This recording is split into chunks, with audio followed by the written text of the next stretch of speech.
Imaginez un peu une société où absolument tout est régi par un superordinateur, de la naissance jusqu'au choix du partenaire de vie.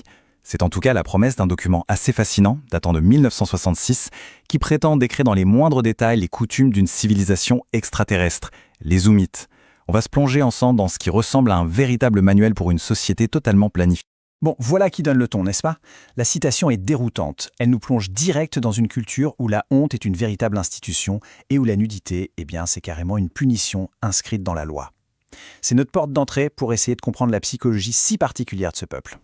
Alors, pour saisir la logique de cette société qui peut paraître complètement folle, il faut d'abord qu'on s'arrête sur quelques concepts de base. C'est un peu la clé pour décoder leur mode de vie si radicalement différent du nôtre. Commençons par le vocabulaire, c'est essentiel. Le premier terme à retenir, J. Ça désigne l'homme, l'individu de sexe masculin.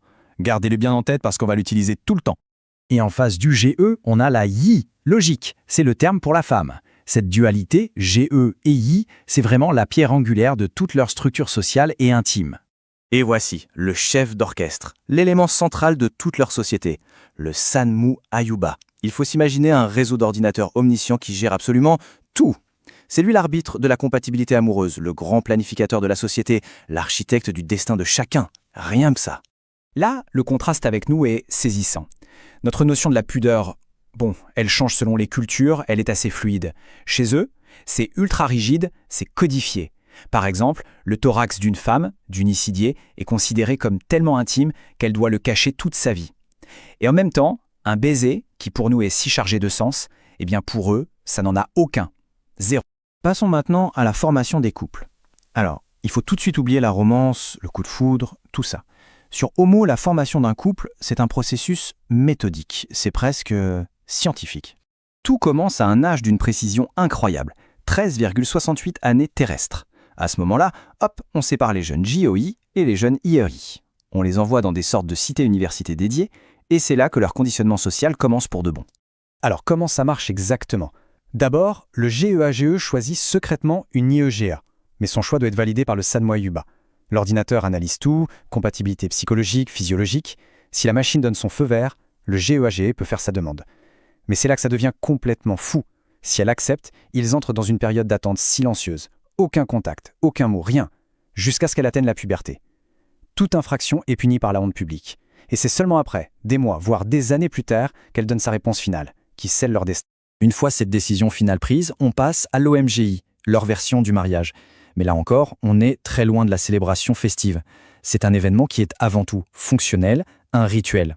La cérémonie est d'une sobriété clinique. 12 invités, pas un de plus. Les parents sont là mais en simples spectateurs, ils n'ont rien à dire. Et le point culminant, pas de fête, pas de réception. Non, dès la fin du rituel, le couple se retire dans une pièce insonorisée pour consommer l'union. Pendant ce temps, la famille attend dehors. L'ambiance doit être quelque chose.